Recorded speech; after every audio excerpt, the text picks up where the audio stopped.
The SACP is discussing its organizational renewal report amid talks of a possible split from the ANC-led alliance.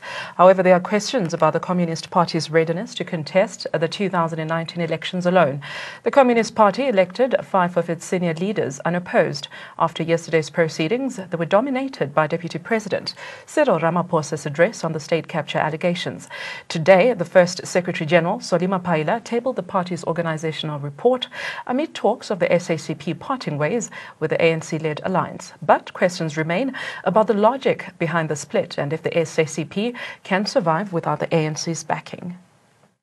I hope that other alliance partners, particularly the African National Congress, will learn from the SACP how elections are managed in a manner that leaves the organization intact, in unity, in cohesion.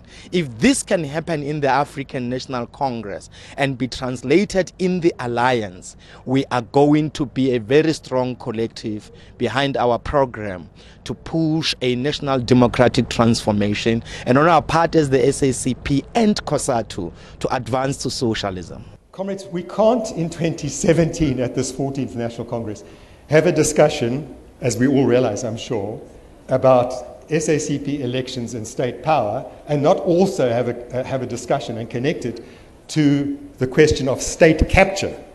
Okay.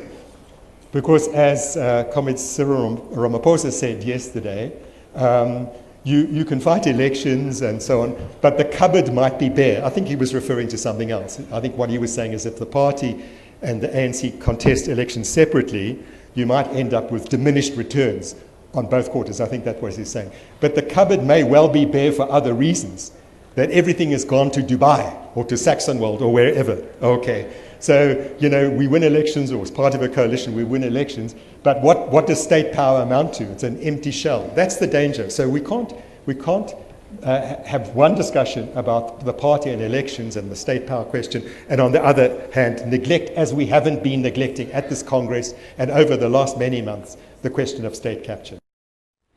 And we need to deal with factionalism and how to safeguard the notion of job placements and contracts that creates difficulties for good discipline of our cadres and the strengthening of deployment and accountability system of our cadres.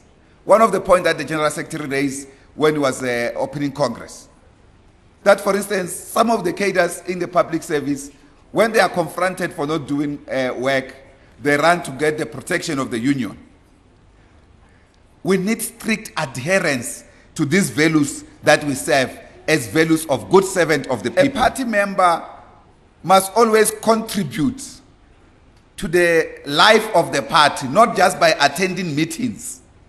Find different mechanisms of contributing to party life and give few hours to the party as well as to the community. And the party branch must identify which sections in the community we must go and give voluntary work, voluntary labor throughout. It doesn't matter the level of your position in the Communist Party. Make time to serve the party, to serve the communities where you stay.